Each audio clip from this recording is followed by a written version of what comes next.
Hey guys, welcome to my channel. I hope you're all doing very well. So I just watched Madam Web. Ugh, let's talk about it.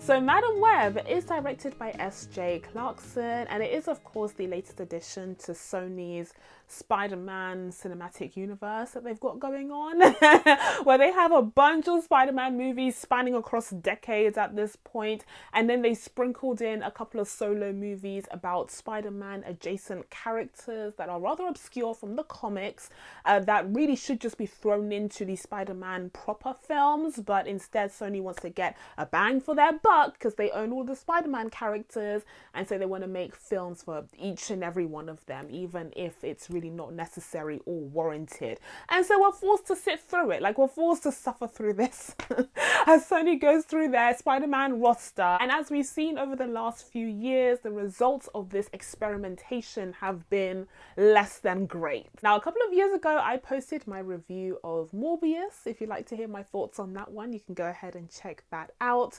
And I've also done a bunch of videos talking about the Spider-Man movies. I believe I even have a ranking video ranking all of the Spider-Man proper films, which you can check out as well. But all of this is to say that I've become rather acquainted with the Spider-Man cinematic universe over at Sony. So I feel like I know what I'm talking about. I feel like I've got a little bit of expertise when it comes to Sony's version of a comic book movie, or at least I did before I walked in to see this film and realized realized that Sony had more surprises in store for me. But before we get into all of that good stuff, as per usual, if you haven't already, please be sure to subscribe to my channel and make sure you turn on your notifications so that you can be told when I upload next. Now, without further ado, guys, let's get into this. So first off, let's go through the story of Madam Web. So here you have this film that's set primarily in the early 2000s, although we do start off with a flashback from the 1970s where we see Cassie, the titular character, played by Dakota Johnson. And it's here in this flashback that we're introduced to Cassie's mother, who's rummaging through the Peruvian rainforests looking for some exotic spider. Looking for an exotic spider that has healing properties and could potentially cure diseases, including the ones which, as we learn later on, her unborn child has. And so she's really passionate about finding this spider for the good of humanity and also for the good of her unborn child. But unfortunately, she's also joined by Ezekiel, who's portrayed by Tahar Rahim. And even though he's supposed to be there to guide her and protect her on her adventure, but in reality he's also there to get his mitts on the magical spider, but this time for less benevolent purposes, because it's told that whoever gets bitten by the spider can get superpowers. And so he's like, yeah, I want me some of that. I want me some of the superpower. Yep, yes please. But unfortunately for Ezekiel, it turns out that with great power comes great burdens because he has visions of the future that tell him that he is going to be defeated and killed by these spider women. What's going on there? And so he makes it his mission in life to hunt down these spider women and kill them before they get a chance to take him down in the future. In the meantime, unfortunately, Cassie's mother passes away in childbirth, but she manages to grow up in New York and becomes a very successful paramedic out there saving lives, and everything is all fine and dandy. Like, she's very well adjusted despite the fact that she came from the care system, as she mentions herself. So all is well and good until, of course, she herself obtains the powers of a magical spider, which saves her from the brink of death, and she finds herself with these magical powers, including being able to see flashes of the future.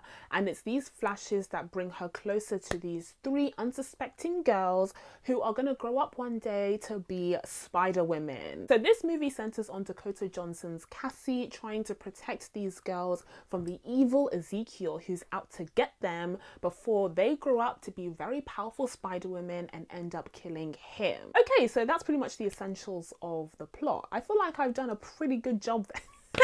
Considering the fact that this film is chaos, madness, messiness, just absolute nonsense, I feel like I've given you guys a pretty succinct, understandable summary of the plot. And from the sound of things, you'd think like, there's something promising there. Like, maybe it's not as bad as everyone said. No, it is. It definitely is. That was some real hard work that I just did there for the screenwriters.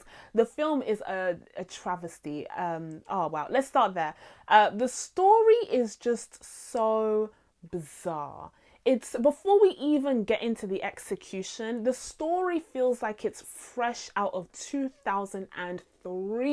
And if that sounds familiar, if me saying such a thing sounds familiar to you, it's probably because you also watched my Uncharted review, because I said the exact same thing about that film as well. I don't know what it is about Sony and producing these films that feel like they're stuck in the early 2000s, but this is yet another example of that. And dare I say, in this instance, with this category of problem, Morbius comes out ahead, because at least Morbius feels like it's a little bit further down the line, like from the 2007s and 8s. Do you know what I mean? Like we're approaching Iron Man territory, but this is firmly in the early 2000s, firmly in 2003. I swear to you, like this feels like it was produced straight after the success of the first Spider-Man movie. And there's several reasons for this. First of all, the idea of having a superhero origin story in 2024 makes me want to pull my wig's hair out. Like makes me want to, we've had enough, we're done. One of the best decisions that Sony ever made when it came to Spider-Man related projects was just letting Tom Holland's Spider-Man just jump right in there. Just straight up, he's Spider-Man. We don't have to do the origin story. We don't have to do the spider bite. We don't have to do the, whoa, my DNA is changing, and then zooming into molecules of DNA, human DNA mixing with arachnid DNA. Like, we didn't have to do any of that, and it's such a blessing. It's such a blessing to Tom Holland's Spider-Man, because we've done it. We've done it before many, many times within the Spider-Man cinematic universe, but also beyond it. It's 2024. Superhero movies have been dominating the blockbuster landscape for over 20 years now. We do not need another origin story. I wish they had just jumped straight into Madam Web existing and then introducing us to these Spider-Women. But the idea that we had to split this film, the screenplay, which is essentially two different films, between introducing Madam Web and giving her superpowers, which, by the way, she has to earn throughout the film. She doesn't even have her superpowers all together at once. But then we also have to have the introduction of the Spider-Women, who don't have their powers at all, who aren't even... We are entertaining the story of potential. We are entertaining the story of these young girls who will one day be important in 2024, at a time like this where we've already had Thanos, we've already had... Okay, let me just refocus.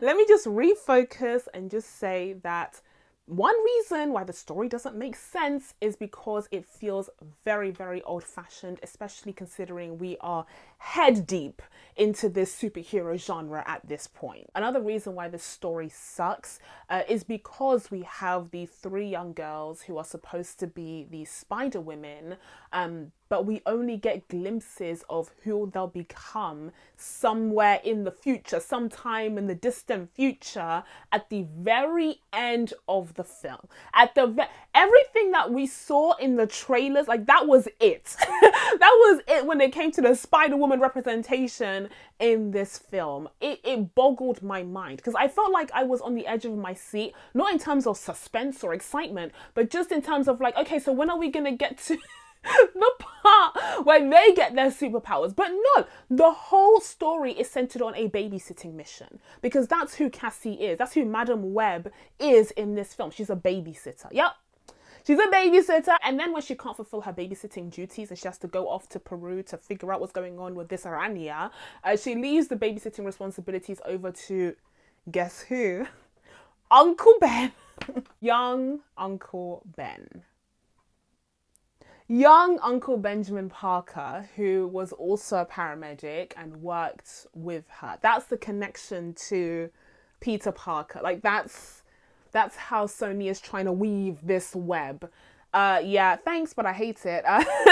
Thanks, but no thanks. And yet another problem with the script is the villain. The villain is absolutely awful in this film. So poorly written. I don't want to blame this wholly on Tahar Rahim, but it's just like the villain is just nothing. It's just nothing. Oh, what is going on? Okay, anyway, let me refocus. I want to get to the part where we discuss the wider problem, but yeah, fine. The villain is bad. His motives are very vague and weak. He's just like this stereotypical cackling villain who wants these superpowers for these vague reasons, and you know, the spiders are really special to this Peruvian tribe, and he stole the spider from them, and that's why he's cursed and blah blah blah. Like, oh, who cares? Who cares? Literally no one cares about this villain. No one cares about this villain. I have no idea who this villain is. I don't even know if they're really in the comics, okay? But that's what happens when you have these more obscure Spider-Man characters popping into their own solo movies. They have to be the main character. They have to be the protagonist. And now you have to dig even deeper to find a villain. To find a villain who can make this story work. Whereas if you had Madam Web and Spider-Woman introduced into a proper Spider-Man film, then the audience could be introduced to them, get to know them. If they're done well, maybe even like them enough to see them in their own solo projects in the future with better writing, with better stakes, with hopefully just better everything. But no, no, we can't have that because Sony wants to stretch this franchise thin, and so instead we have these random characters just popping in, and it just means nothing. It's so shallow, it's so pointless. Like, I couldn't with this, man. So I could go on and on about the reasons why the story just doesn't work. It's very messy. It's clear that there are parts of it that have just been chopped out, and it's barely coherent as it comes together. The ending feels incredibly rushed, and of course we only get a sneak peek of what's to come for the Spider-Women, which feels extremely unsatisfying and unearned. There are plenty of reasons why this just doesn't work, but like I said, the focus of this video isn't just to crap on this film, it's also to dive into some wider issues, so we need to move on. So then the next problem is the casting. This film is very poorly cast throughout. Like, it's really it's unbelievably bad. I can't believe it. Like, even in some of the worst Sony Spider-Man movies, like, you know, Venom 2 or Morbius, like, you had some decent casting. Like, we had Matt Smith. We had Jared Leto sucks. Like, he sucks. But he made sense for the character. I hesitate to compliment that man, but he kind of made sense for Michael Morbius. Like, do you know, like, he kind of made sense for the character. And then, of course, you have Tom Hardy as Eddie Brock, who is the best part of those Venom films. So there are times when, even when we're in a free fall, like even when nothing is making sense, nothing is looking good, and it's all just chaos and nonsense, there are times when casting can perhaps not save the material, but give us a nice cushion landing. Like, we're not going to break our necks on impact. Like, we have something to somewhat break the fall. But here there's nothing. Here there's absolutely nothing breaking our fall. Like, we are going to crack our necks. Our spines are going to come out of alignment. Our legs are going to... Like, there's nothing for us to land safely, because even the casting is crap on this film. First, we have Dakota Johnson portraying Cassie Webb. Yes, her name is Cassandra Webb. I'm not gonna harp on too much about that because it's from the comics, but like, when they said it out loud, I was like, oh, this is gonna be a long day. But yes, Cassandra Webb is portrayed by none other than Dakota Johnson, who's really been getting on my nerves this past week, I must say, because she's one of those actresses who has kind of been going around throughout the press tour for this film, being like, oh, I don't know anything about this film, haven't watched it, don't know if I ever will. Oh, this is clearly just a cash grab for me. Or perhaps she even thought that she was in an MCU proper movie, like she didn't realize that it was a Sony She didn't realize that it was a Sony situation. She thought it was a Marvel Studio situation. And I've seen a lot of people kind of praise this attitude, especially because we've been known that Madam Web wouldn't be a good film. Like, this isn't a shock or surprise. So I think people like the fact that she's kind of in on the joke, although there have been times where it's been shown that she's not in on the joke like everyone thinks she is. But for me personally, and this might be an unpopular opinion, and I may or may not be working on a list of those for an upcoming video, but for me personally, I find actors who have this kind of attitude towards their work, especially their upcoming releases, really annoying. It's actually really annoying to me. I don't find it relatable. I don't feel like they're in on the joke or like ha ha he he, like we're all just kikiing together over a beer. Like, I don't know. Like, I just find it really annoying because, yeah, the actor can be like, oh, this movie's crap and oh, I'm not gonna watch it. You know what I mean? Ha ha ha. But like, I have to watch. But you know what I mean? Like, when I walk up to the ticket machine in the cinema and I click on Madam Web as my option for what to see on a massive screen, okay, it's not gonna give me a discounted price because this film is bad. Like, it's not gonna be like, oh, sis, we heard this film is awful, we heard this film is trash, you know, let's just give you this ticket for free, enjoy yourself if you can, but like, don't even worry about having to pay for this.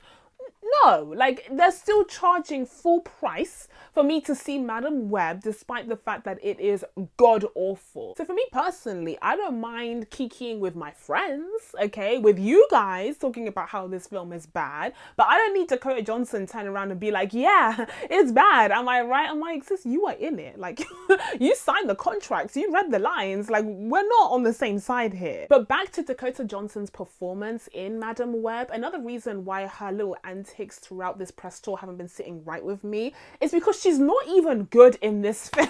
She was bad here, actually. Like, she's a bad actress. She was terrible in this film. She was so monotonous. She had no charisma. She didn't bring any excitement, any uniqueness, anything really to her character. And there have been many times where we've seen really brilliant, talented actors given crap material to work with, both, you know, outside of and within the superhero genre. And so even when you have a terrible film, you can still say, well, you know what, that person was really good. Like, you have Michael B. Jordan in the Fan Four Stick movie. He was really good in that film, but the rest of the film surrounding him was god awful. Of course, you have Tom Hardy in Venom 2. Again, like, Tom Hardy as Eddie Brock is perfect casting, but that film is trash. Another one is Justin Hammer from Iron Man 2. As I said recently, I'm a huge Sam Rockwell fan and I think he was wasted in the MCU.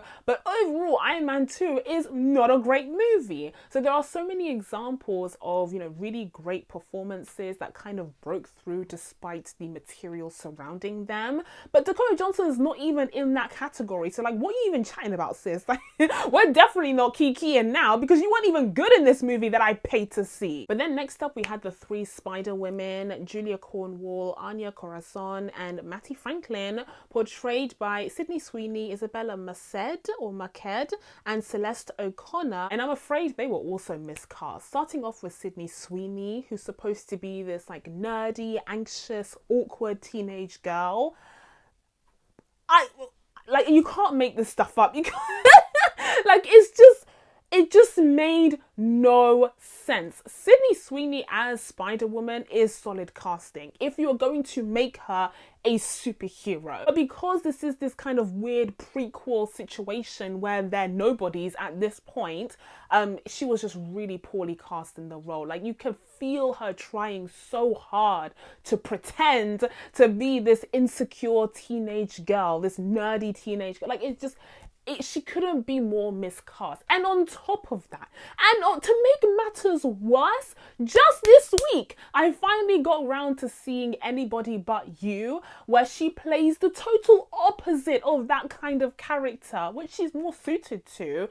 But that made it even more jarring seeing her in this film. It just highlighted how poorly cast in this role she was. But at least Sydney Sweeney has some name recognition, unlike the other two ladies who are joining her in this cast, and they also gave pretty average performances, although I don't really have much to compare to on that front because this is the first time I think I'm seeing both of them. Perhaps Celeste was in Hunters, maybe? Was she in Hunters? I can't remember. But I think it's one of the first times I'm seeing both of them. And there was just nothing remarkable. And there's nothing wrong with being a young ingenue, a young up-and-coming actor. We've seen actors like that really grasp these opportunities and do something special with them, aka Tom Holland, anyone?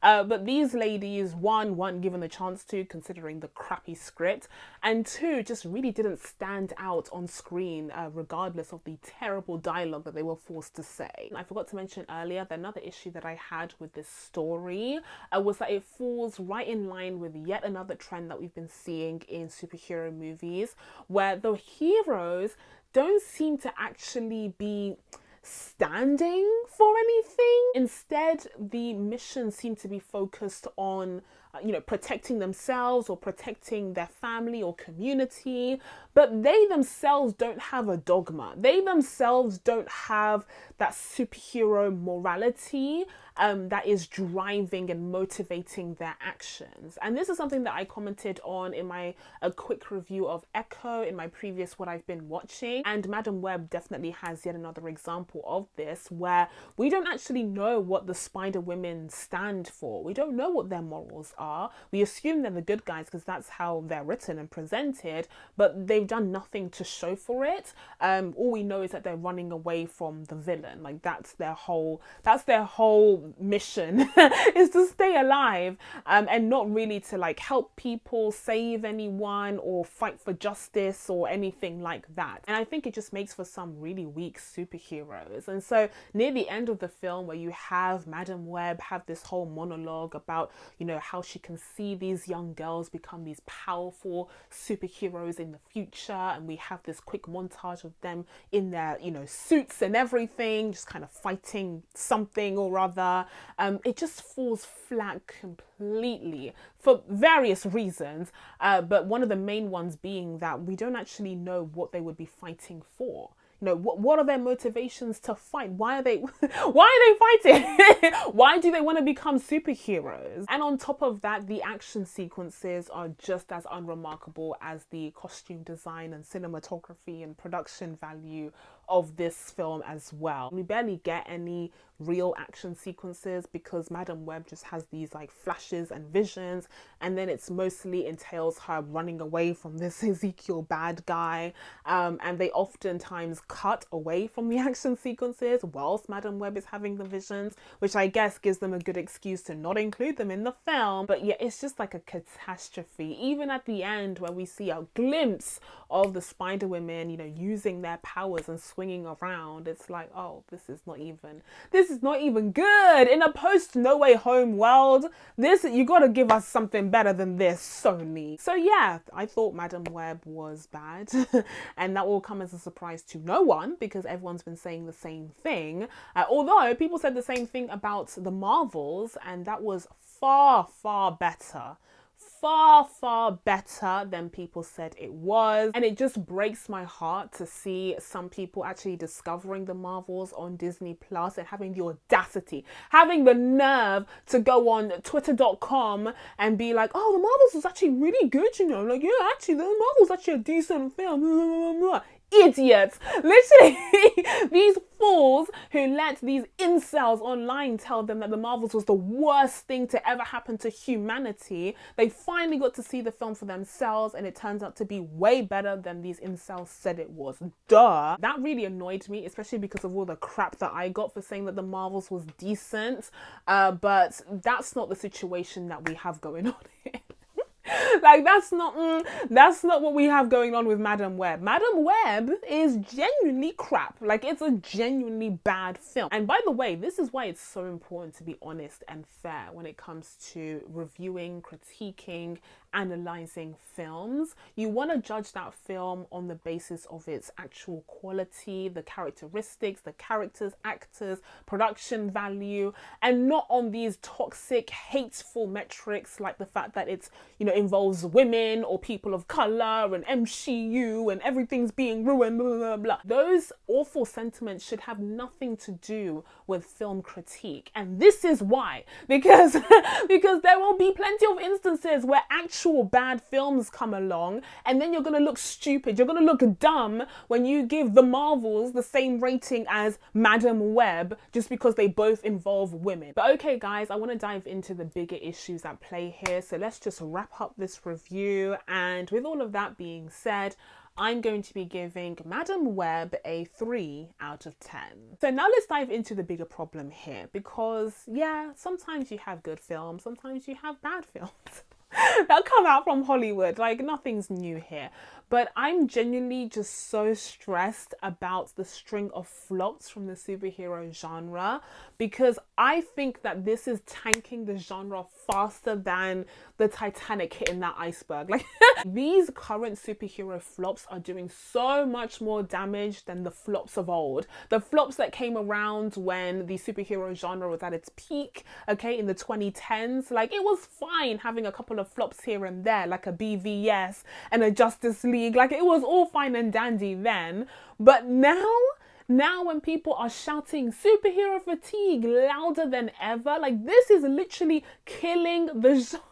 It's killing the genre. We are witnessing the death of the superhero renaissance, and it's kind of breaking my heart. So that's the bigger issue at play here. And no, it's not because Madam Web is centered on female superheroes, and it's not because of the MCU and blah, blah, blah, because Aquaman 2 falls right in line with this trend of crappiness, okay? When we get a string of films like Aquaman 2, like Madam Web, and like Kraven the Hunter, I suspect, okay, you're just witnessing the downfall of not just the MCU, not just Marvel, but the superhero genre at large. And it's kind of breaking my heart just a little bit, because I can see other people become disenchanted by this genre. I myself am just getting really, really tired.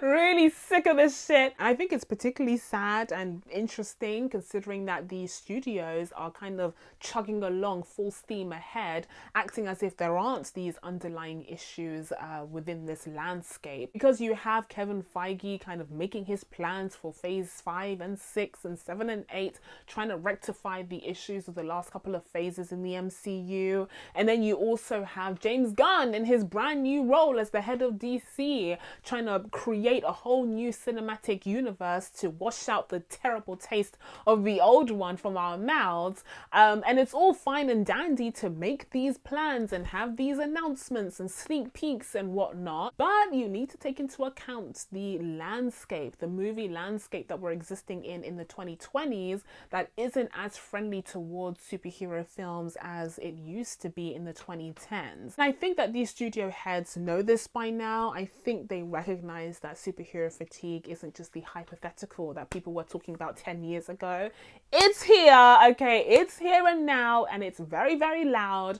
And it's showing in the box office results as well, so it has to be making them sweat. But that's it from me. Now that I told you guys my thoughts on Madam Web and the declining superhero movie landscape, it's time for you guys to let me know what you think of all of this down in the comments below. Please be sure to subscribe to catch new videos coming up. Thank you guys so much for watching. I really, really appreciate it, and I'll see you in the next one. Bye.